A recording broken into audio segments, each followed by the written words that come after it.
제가 박사과정을 공부했던 미국의 리폼드 신학대학원의 설교학 교수님이 계신데, 이번에 이름이 브라이언 채플 목사님이라는 유명한 분이십니다. 다니엘서 4장을 강해하면서 브라이언 목사님이 이렇게 말하고 있습니다. 길을 걷다가 전도지를 나눠주고 있는 한 남자가 보인다고 상상해 봅시다. 가까이 다가가서 그가 주는 전도지를 받습니다. 전도지를 건네받는 순간 그 남자의 얼굴을 확인하고 흠칫 놀라서 뒤로 한 발짝 물러납니다. 이 남자는 바로 바벨론의 느부갓네살 왕이 아니겠습니까? 2500살이 넘는 사람에게서 전도지를 받는 것도 충격적인데, 느부갓네살 같은 남자가 하나님을 믿으라는 전도지를 전해주다니 놀라서 입을 다물지 못합니다.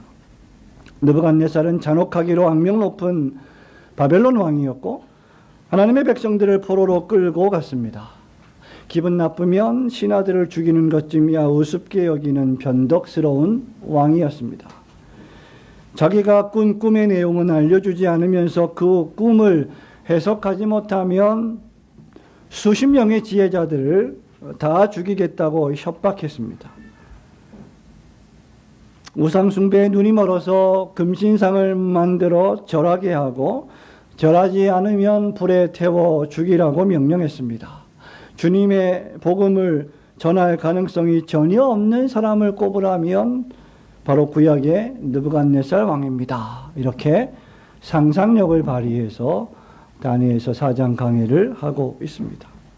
성도 여러분, 참으로 그렇지 않습니까?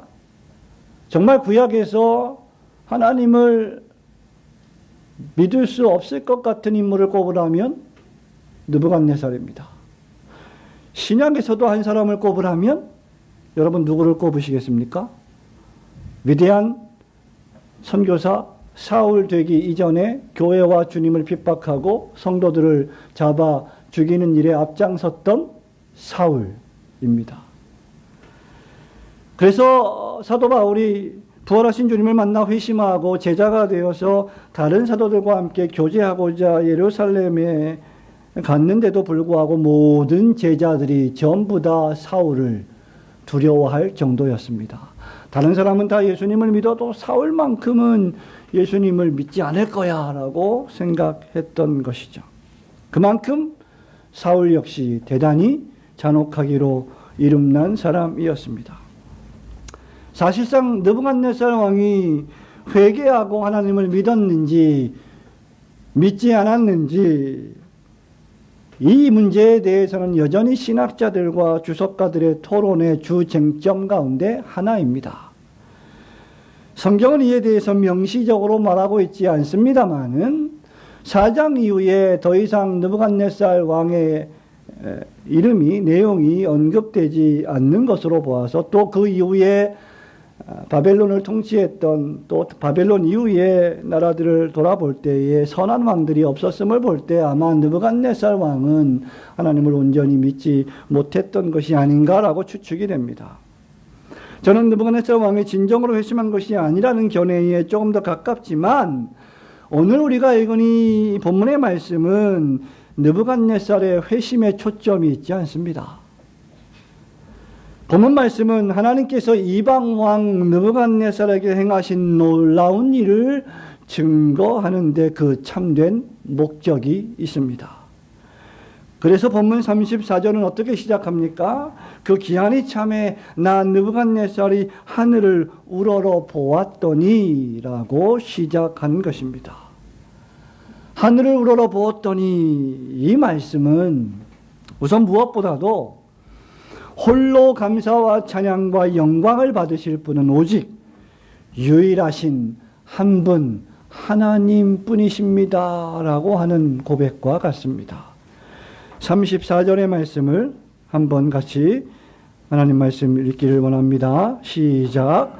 그 기한이 참에 나 느부갓네살이 하늘을 우러러 보았더니 내 총명이 다시 내게로 돌아온지라.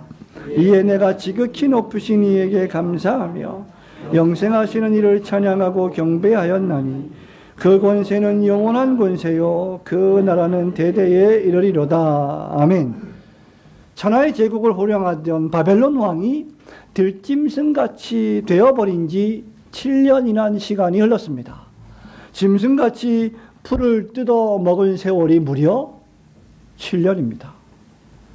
그 기한이 참에 왕이 하늘을 우러러 보았다고 했고, 하늘을 우러러 보았을 때에 총명이 돌아왔다라고 고백하고 있습니다. 총명이란 지식과 지혜와 분별과 식견을 가리킵니다. 생각할 수 있는 능력을 가리킵니다. 36절에서도 느부갓네살은 자신에게 총명이 돌아왔다라고 또 반복하여 고백하므로 2번씩이나 왕이 이 말을 할 때 이것을 놓쳐버린 인간의 삶이 얼마나 비참하고 짐승 같고 수치스러운 삶인지를 처절하게 경험했던 것을 고백하는 것입니다. 성도 여러분, 이것은 결코 사소한 일이 아닙니다. 이것은 매우 중대한 일입니다. 우리가 보고 여러분이 무엇인가를 생각하고 여러분이 말을 하고 여러분이 보고 듣고 생각하고 말을 하고 그에 따라 행동을 하는 것은 사소한 문제가 결코 아닙니다. 우리가 너무나 자연스럽게 그렇게 하고 있기 때문에 이것을 아주 사소하게 생각하는 경향이 있지만 결코 이것은 사소한 일이 아닙니다. 여러분이 밥을 먹고 여러분이 친구를 만나고 여러분이 공부를 하고 여러분이 사업을 하고 여러분이 교회를 오가고 여러분이 예배를 드리고 여러분이 직분을 가지고 하나님을 섬기는 하나하나가 사실은 여러분에게 매우 소중하고 매우 중요하고 매우 중대한 일들입니다. 그 어느 것 하나 사소하게 생각할 수 없는 일입니다. 그런데 문제는 총명이 사라진 자는 이 일을 할 수가 없다는 것입니다. 그런데 우리는 아까도 말씀드렸다시피 이 작은 일들을 매우 작게 여기는 경향이 있습니다. 하나님께서 우리를 바로 이것을 위해서 부르셨는데 이것은 우리가 마음만 먹으면 언제든지 할 수 있다고 생각합니다. 그리고 또 언제든지 마음만 먹으면 안 할 수도 있는 내 자유에 달린 일이라고 생각하는 경향이 있습니다. 그래서 여러분, 건강을 잃어버린 사람은 건강의 소중함을 그때서야 깨닫게 됩니다. 가족은 돌보지 않고 일만 하는 사람들, 그래서 가족과의 관계를 완전히 상실해버린 사람들은 그 가족을 잃고 나서야 비로소 그 가족이 얼마나 소중했단가를 생각하게 됩니다. 당연하다고 여겼던 것들이 더 이상 당연한 것이 아닐 때 인생의 진정한 의미와 가치를 생각하게 됩니다. 그래서 왕은 총명이 자신에게 돌아왔다면서 34절과 37절에서 36절에서 2번씩이나 하늘의 왕을 찬양하고 있는 것입니다. 지금 느부갓네살 왕이 하나님을 찬양하고 경배하는 이유가 무엇입니까? 그것은 바로 한 가지입니다. 그에게 총명이 돌아왔기 때문입니다. 이것이 하나님을 향한 분별력 있는 모든 사람들의 마땅한 자세입니다. 더 노골적으로 말하면 생각을 좀 할 수 있는 사람이라면 마땅히 이 자세를 견지해야 한다는 것이죠. 하나님께서 감사와 찬양과 영광을 받으셔야 할 이유는 그가 지극히 높은 곳에 계시는 분이시며 그가 천지 만물과 모든 것들을 창조하시고 통치하시고 섭리하시고 다스리시는 분이시기 때문입니다. 뿐만 아니라 그분만이 영생하시는 분이시며 그분만이 영생을 주실 수 있는 분이시기 때문입니다. 그가 세우시는 나라가 느부갓네살 왕이 고백하듯이 영원한 나라이기 때문입니다. 느부갓네살은 짐승처럼 풀을 뜯어 먹으면서 그 비참한 인생을 살아가면서 그가 과거에 바벨론 대제국을 호령했던 일들을 생각하면서 교만하고 방자하게 행했던 일들을 처절하게 생각하고 또 생각했을 것입니다. 영원할 것만 같았던 바벨론 제국이 호시탐탐 지금 미디안과 페르시아의 공격 대상이 되었고, 나가는 전쟁마다 과거에 승리했지만 지금은 패배하게 되고, 영원할 것만 같았던 왕권은 지금 그 왕이 짐승처럼 풀을 뜯어먹고 있는 상황에 이르렀습니다. 이로써 느부갓네살은 다니엘의 하나님이 말씀하신 모든 예언이 자신에게 또 역사에게 성취되고 있음을 확인하고 있는 것입니다. 7년 동안 불을 뜯어 먹으면서 그 기한이 찼을 때 비로소 왕은 하늘을 우러러 보았습니다. 그리고 하늘에 계신 하나님을 찾았습니다. 하나님은 다시 그에게 총명을 회복시켜 주셨습니다. 비록 이방 왕이었고 하나님을 대적했으며 우상을 숭배했던 불신자임에도 불구하고 하나님은 총명을 회복해 주시는 분이십니다. 하나님은 신자만 통치하시는 분이 아니라 불신자들도 여지없이 통치하시는 전능하신 하나님이십니다.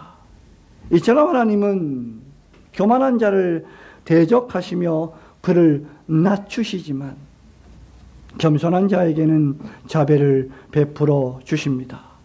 하나님은 느부갓네살 왕이 그 무한한 능력을 가지고 위세를 떨칠 때 그에게 자비를 베풀지 않으셨습니다. 교만하기 때문이죠. 하나님을 인정하는 것이 없기 때문이죠.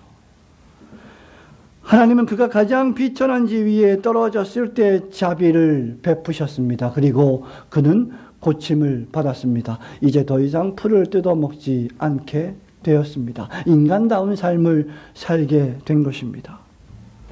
우리도 동일한 실수를 저지르곤 합니다.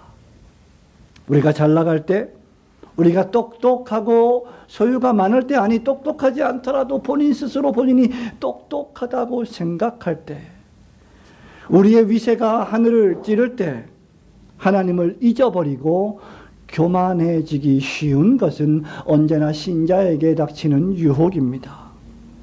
별로 기도하지 않아도 모든 일이 다 잘 되어가는 것처럼 보일 때, 그때 바로 성도는 교만해지기 쉽습니다. 그러나 그리스도 예수 안에서 하나님의 자비를 맛본 참된 신자는 바울처럼 비천에 처할 줄도 알고 풍부에 처할 줄도 아는 지혜로운 신자가 됩니다. 언제든지 하나님께 모든 감사와 찬양과 영광을 돌리는 자가 됩니다. 그래서 바울은 우리에게 권면할 때 항상 기뻐하십시오. 쉬지 말고 기도하십시오. 범사에 감사하십시오. 여러분이 올려드린 찬양처럼 날 구원하신 주 감사합니다. 봄철과 여름과 가을과 겨울에 변함없이, 계절은 변하지만 사람은 변하지만 변치 아니하시는 하나님 당신께서 나의 구세주가 되심을 감사합니다 라고 고백할 수 있는 것입니다.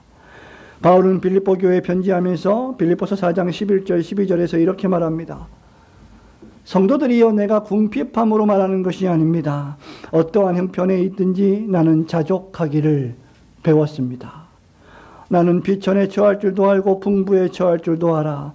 모든 일 곧 배부름과 배고픔과 풍부와 궁핍에도 처할 줄 아는 일체의 비결을 배웠습니다. 그리고 나서 하는 고백이 할 수 있거든이 무슨 말이냐? 예수를 믿는 자에게는 그 믿음 안에서 능치 못할 일이 없느니라고 고백했던 것입니다. 모든 피조물이 마땅히 취해야 할 행동은 받을 자격이 없음에도 불구하고 부르짖을 때에 베풀어 주시는 자비와 사랑으로 인하여 하나님께 감사와 찬양과 영광을 돌리는 것뿐입니다. 상처나지에 우리에게는 경배해야 할 오직 한 분 하나님밖에 없음을 깨닫고 그 하나님께 모든 감사와 찬양과 영광을 돌리시는 성도들이 되시기를 주님의 이름으로 축원합니다. 하늘을 우러러 보았을 때 이 말씀은 모든 일을 자기 뜻대로 행하시는 절대 전능하신 분은 오직 한 분 여호와 하나님뿐이시라는 고백입니다. 35절 말씀 한 번 더 읽기를 원합니다. 시작. 땅의 모든 사람들을 없는 것 같이 여기시며 하늘의 군대에게든지 땅의 사람에게든지 그는 자기 뜻대로 행하시나니 그의 손을 금하든지 혹시 이르기를 내가 무엇을 하느냐고 할 자가 아무도 없도다. 왕은 계속해서 하나님에 대하여 고백합니다. 사실 이런 고백 하나하나가 비록 이방왕이고 불신에 가득 찬 우상 숭배했던 왕의 입술로 토해지는 고백이지만 하나하나가 다 위대하신 하나님에 대한 교리적 진술입니다. 왕은 하나님이 땅의 모든 사람들을 없는 것 같이 여기시는 분이시라고 말합니다. 나아가 하나님은 천상세계나 지상세계에 누구든지 무엇에 관해서든지 자기 뜻대로 행하시는 분이시다라고 고백합니다. 이것을 요약하면 무엇이 됩니까? 바로 하나님의 절대하신 주권에 대한 고백이 되는 것입니다. 느부갓네살이 왜 이런 고백을 합니까? 과거의 본인은 땅에 있는 사람들을 있는 것 같이 여겼던, 즉 자신의 군대, 자신의 바벨론 대제국, 자신의 모든 참모들, 자신에게 있는 모든 지혜자들을 자신의 권력으로 삼았던 사람이었습니다. 그런데 하나님은 그 모든 우리 인간의 눈에 보기에 우리 사람들의 지혜로 보기에 가장 영향력 있고 능력 있을 것 같이 판단되고 그런 가치가 있는 것으로 여겨지는 모든 것들을 없는 것 같이 여기시는 분이시다. 여러분이 가장 귀하게 여기는 것들조차 하나님은 없는 것 같이 여기신, 여러분이 가장 의지하고 싶어하는 것을 없는 것처럼 여기시는 분이시다. 그것이 무엇이든지 간에 말입니다.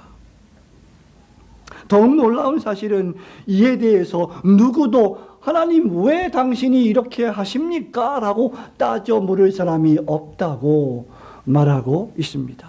왜 그렇습니까? 하나님께서 모든 피조물의 주인이시기 때문입니다. 하나님께서 온 우주 만물을 지으셨고 통치하시고 지금도 다스리시기 때문입니다. 모든 만물이 하나님 앞에서 마지막 날에 자신의 살아온 삶을 직고해야 될 날이 있기 때문입니다. 하나님께서 주인이시라는 말입니다. 하나님께서 나라를 심으시기 때문입니다. 하나님께서 나라를 멸하시기 때문입니다. 하나님이 왕을 세우시기 때문입니다. 하나님이 그 왕을 권자에서 내려오게 하시는 분이십니다. 하나님께서 여러분에게 물질을 주십니다. 하나님께서 여러분에게서 그 물질을 거두어 가시는 분이십니다. 하나님이 여러분에게 생명을 주시는 분이십니다. 하나님이 그 생명을 가져가시는 유일하신 분이십니다. 감히 그 누가 당신이 만든 소유권을 왜 그렇게 하십니까? 라고 따져 물을 자가 있겠습니까? 성경은 이런 역사로 충만합니다. 오늘날 대제국을 호령했던 이집트 제국이 어디에 있다는 말입니까? 바벨론이 어디에 있습니까? 미디안과 페르시아가 과연 이 지구상에 어디에 존재하고 있습니까? 이탈리아가 어디에 있습니까? 로마가 어디에 있습니까? 하나님이 능력과 권세를 주셔야만 그들은 기능할 수 있는 것입니다. 애굽의 바로왕은 장자가 죽는 희생을 치르고 나서야 비로소 하늘에 하나님이 계시는구나 라는 사실을 깨달았습니다. 신약의 세례 요한을 목베어 죽이고 하나님께 영광을 돌리지 않았던 헤롯 대왕을 하나님은 벌레 한 마리로 죽게 하셨습니다. 세속 역사와 인간 세상과 인간의 삶은 이런 의미에서 결코 자율적이지 않습니다. 세상 모든 일은 하나님의 전능하신 통치하에 있습니다. 신자가 이것을 깨닫는 것은 대단히 중요합니다. 그렇지 않을 경우 우리는 바울이 로마서에서 소개하는 어떤 어리석은 유대인처럼 하나님이 하시는 일에 대해서 사사건건 따져 물을 것이기 때문입니다. 이런 사람들에게 바울은 로마서 9장 20절, 21절에서 이렇게 말합니다. 이 사람아, 내가 누구이기에 감히 하나님께 반문하느냐? 지음을 받은 물건이 지은 자에게 어찌 나를 이같이 만들었느냐 말하겠느냐? 토기장이가 진흙 한 덩이로 하나는 귀히 쓸 그릇을, 하나는 천히 쓸 그릇을 만들 권한이 없느냐? 라고 했습니다. 영어 원문대로 하면 Who you are, who talking back to God, 이 말입니다. 너 하나님께 말대답하는 너는 누구냐? 우리가 사람에게 말대답할 수 있지요. 따져 물을 수 있지요. 기분 나빠할 수 있지요. 얼마든지 인간 세상에서 벌어질 수 있는 일입니다. 그러나 하나님께는 talking back to God 할 수 없는 것입니다. 우리의 질문을 바꿔야 합니다. 하나님 왜 나를 구원하시고 다른 사람은 구원하시지 않습니까가 아니라 하나님 왜 나를 지옥으로 보내지 않으십니까? 라고 질문해야 합니다. 그것이 신자의 마땅한 겸손한 질문입니다. 이 하나님의 절대하신 주권은 오직 하나님께서만 최종 결정 권한이 있다는 것을 뜻하지요. 또한 오직 하나님께서 허락해 주셔야만 우리에게는 참된 행복과 성공이 있다는 뜻입니다.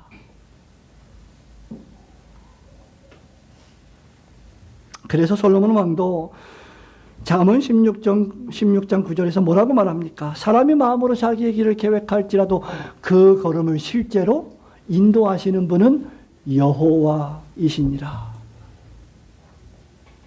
인생을 많이 살아오신 어른된 여러분 인생이 과연 여러분 뜻대로 된 것이 몇 개나 있겠습니까? 아니, 그것조차도 여러분의 뜻이었습니까? 그래서 시인은 시편 37편 5절 6절에서 이렇게 우리에게 권면합니다. 내 길을 여호와께 맡기라. 그를 의지하면 그가 이루실 것이다. 내 의의를 빛같이 나타내시며 너의 공의를 정오의 빛같이 하시리로다. 믿으시기를 주님의 이름으로 축원합니다. 그러므로 우리는 절대하신 주권자 하나님께 우리의 생명을, 우리의 죽음을, 우리의 인생의 모든 시간을 맡겨야 합니다. 그것을 맡기는 표현이 뭐예요? 안식일을 기억하여 거룩히 지키는 것입니다. 그것을 맡기는 가장 구체적인 표현이 하나님을 향한 예배와 경배입니다. 하나님께 자기의 인생을 맡기지 않은 채 하나님이 주는 복만 누리려는 사람은 그리스도 안에 들어가지 않으면서 그분이 제공하는 혜택은 누리려고 하는 것과 같습니다. 얼마나 어리석은 사람입니까? 그리스도 안에 들어가 있는 것이 복인데, 복의 원천이고 모든 복인데, 그게 전부인데 그 안에 들어가지 않으면서, 그 안에 머물러 있지 않으면서 하나님 이것 주세요 저것 주세요 하는 것만큼 어리석은 일이 어디 있겠습니까? 종교개혁자 마틴 루터는 자신의 저서인 대교리 문답 10계명 가운데 1계명의 제 24절에서 이렇게 가르치고 있습니다. 이제 일반 성인들에게 말해야겠습니다. 여러분은 이 계명의 경각심을 가지고 귀담아 듣고 새겨야 합니다. 오직 하나님만 신뢰하십시오. 좋은 것은 오직 그분께만 기대하십시오. 그분으로부터 나올 모든 것을 기다리십시오. 왜냐하면 우리에게 몸, 생명, 먹을 것, 마실 것, 양식, 건강, 보호, 평화, 그리고 지금부터 영원까지 필요한 모든 것을 가장 좋은 것으로 주시는 분이시기 때문입니다. 여기에 덧붙여 하나님은 우리가 시시때때로 당하는 불행으로부터 보호하시고 구하시며 도우시는 분이십니다. 이런 분이 하나님입니다. 이미 충분히 말했다시피 모든 선한 것은 오직 하나님께로부터만 거둘 수 있고 그분을 통해서만 모든 불행에서 벗어날 수 있습니다. 하나님은 모든 선한 것들이 넘쳐나는 원천수이십니다. 요약하자면 하나님은 참된 신자의 모든 것이 되십니다. 이 하나님 밖에 있다면 불행입니다. 그러나 이 하나님을 아버지로 모신 자는 복된 자입니다. 인간이란 존재는 우발적으로 벌어지는 것 같은 사건과 사고 앞에 얼마나 무기력한 존재입니까?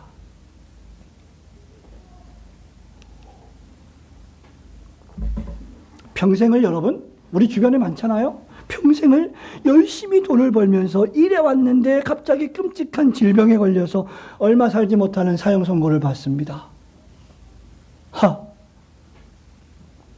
평생을 일궈온 모든 것들이 하루아침에 물거품이 되는 것 같은 충격을 받죠.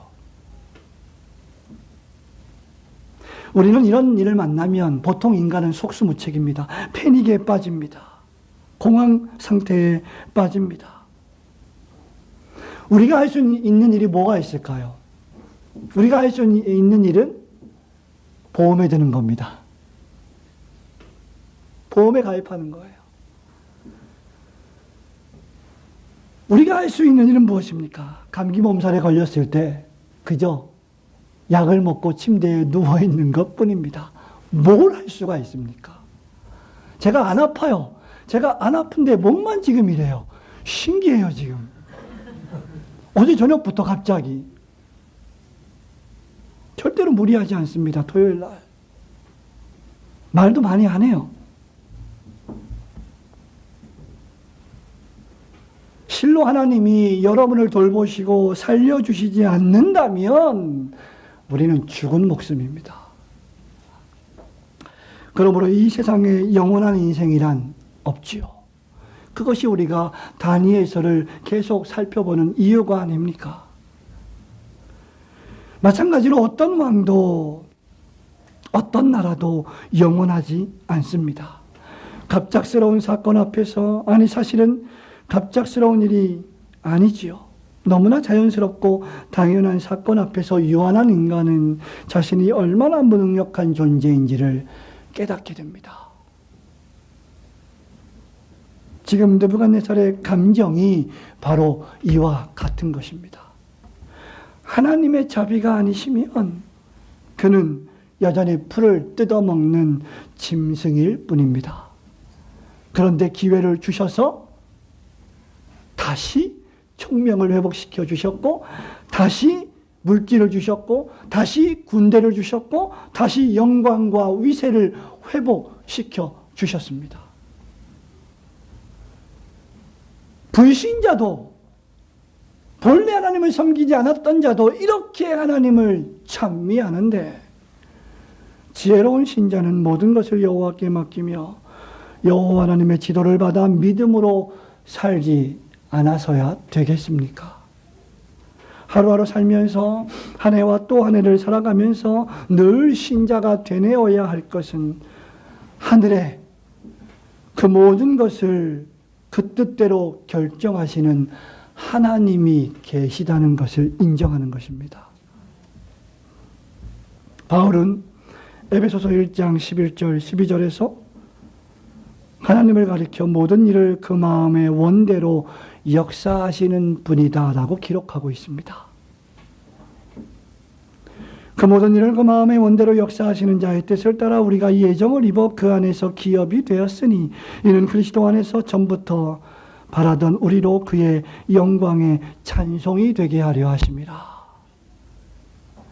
우리가 예정을 입어 그리스도 안에서 기업이 된 것은 모든 일을 자기 뜻대로 하시는 하나님의 뜻이며, 우리를 예정하신 이유는 하나님의 영광의 찬송이 되게 하려는 것이었습니다. 그러므로 신자는 자기 인생을 마치 자기 것처럼 자기 마음대로 살아서는 안 되고, 모든 것을 그 마음의 원대로 역사하시는 분의 뜻대로 자기의 삶을 정돈할 줄 알아야 합니다. 그래서 모든 일을 자기 마음대로 자기 기분 내키는 대로 사는 자가 아니라 하나님의 음성을 듣고 하나님의 뜻대로 어떻게 하면 살아갈 것인가를 늘 고민하며 살아가는 사람이 바로 신자입니다. 그래서 우리의 모든 것을 동원하여 하나님께 영광 돌리며 살아야 하는 것이죠. 얼마 전 우리는 전교인 가족 산행을 잘 다녀왔습니다. 여러분, 제 목소리 때문에 듣기가 거북하셔도 성령님의 은혜로 조금 참으시기 바랍니다. 제가 왜 이런지 저도 잘 모르겠습니다. 식사하는 자리에 제 앞에 우리 교회 피아노 반주자와 함께 식사할 기회가 있었어요. 근데 그때 우리가 먹었던 음식이 무엇입니까? 잘 기억도 안 나는 엄청 매운 불락 같은 그런 음식이었죠. 제 앞에 있는 반주자가 그거를 조금밖에 안 먹는 거예요. 그래서 왜 그러냐, 뭐 어디 아프냐, 왜 그러냐 그랬더니 매운 걸 먹으면 배에서 탈이 날지도 모르기 때문에, 그러면 주일날 반주하는데 지장이 되니까 절제한다는 거예요. 이야, 대단하다. 우리 교회 반주자 수준이 이 정도예요. 여러분, 그런 말을 들으면 여러분이 목사에게 넥타이를 사주는 것보다 훨씬 더 행복한 겁니다. 여러분의 개인의 삶과 가정의 삶을 하나님 나라와 교회를 중심하고 살아내셔야 합니다. 직장이나 사업도 항상 하나님 나라를 이루어가는 교회를 중심하고 살아가야 합니다. 우리의 사업이, 우리의 물질이, 우리의 직장이, 우리의 건강이 하나님의 나라를 위한 것이 아니라면 궁극적으로 무슨 의미가 있겠습니까? 그러므로 여러분이 가정과 직장과 사업과 물질과 건강을 회복시켜 주셨다면 그것을 총동원하여 하나님의 영광을 드러내고 하나님께 감사와 찬양을 올려드리는 일에 사용하시는 성도들이 되시기를 주님의 이름으로 축원합니다. 말씀을 맺습니다. 유명한 그리스도를 본받아라는 책을 썼던 토마스 아 캠피스가 이런 말을 했죠. 하나님, 당신의 은혜가 없다면 저는 한 조각의 마른 나뭇가지에 불과하며 단지 불 속으로 던져지기에 합당한 무익한 나뭇가지에 불과합니다. 당신의 은혜가 없다면. 연말이 다가왔습니다. 이제 주일도 50주를 지나서 2주가 남았습니다. 목사는 한 해를 마감하면서 믿음과 기도로 새해를 맞이할 준비를 합니다. 교회의 예배와 사업의 만전을 기합니다. 교회의 각 기관들을 정비하고 사역자들을 세우며 직분자들을 세우고 조직하며 교회를 든든하게 합니다. 장로님들과 함께 하나님께서 지금까지 우리를 살려두시는 이유가 겸손히 하나님을 찬미하고 하나님 나라를 위하여 살며 하나님께 영광을 돌리게 하시려는 것을 늘 확인합니다. 참된 겸손은 모든 능력과 선함이 하나님께로부터 나옴을 믿으며 하나님을 의지하고 맡겨진 직분을 성실히 감당하기 원하는 것입니다. 하늘의 하나님께서 여러분에게 무언가 할 일을 주셨다면, 하늘에 계신 하나님께서 여러분에게 무언가 할 일을 맡기셨다면 그것을 빼앗아 가시기 전에 최선을 다하여 성실히 수행하십시오. 왜냐하면 37절 말씀처럼 그분이 하시는 모든 일은 의로우시기 때문입니다. 하나님은 여러분에게 그 일을 맡기실 권한이 있으십니다. 하나님은 주의 종들에게 내 양을 먹이라고 명령하실 권세가 있으신 분이십니다. 하나님은 여러분에게 장로로, 집사로, 권세로 직분을 가지고 교회를 섬기라고 명령할 권세가 있으신 분이십니다. 그리고 우리에게는 겸손히 하나님과 동행하며 하나님이 맡기신 일을 순종할 의무만 있는 것입니다. 하나님은 교만한 왕을 낮추어 풀을 뜯어먹게 하십니다. 역사가 증명하고 있지 않습니까? 겸손히 세상을 통치하지 않으면, 겸손히 자기 부하 직원들을 돌보지 않으면 그 말로가 어찌할지를 보고 있지 않습니까? 하나님은 교만한 자를 대적하십니다. 하지만 겸손한 주 예수 그리스도에게는 온 세상 나라를 다 주셨습니다.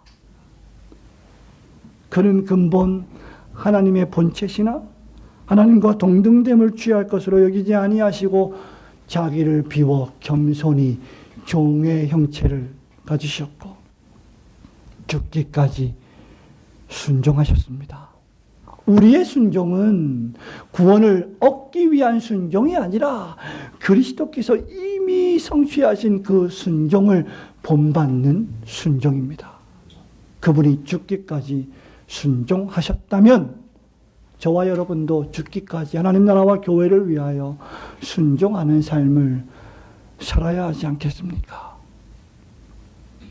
그러므로 여러분이 하나님의 집인 교회에서 무엇인가를 할 기회가 주어졌다면 그것이 어떤 일이든지 간에 하나님의 무한하신 자비하심의 결과인 줄 믿고 그것을 귀하게 여기시고 최선을 다해 겸손하고도 성실히 섬기시기를 주님의 이름으로 축원합니다.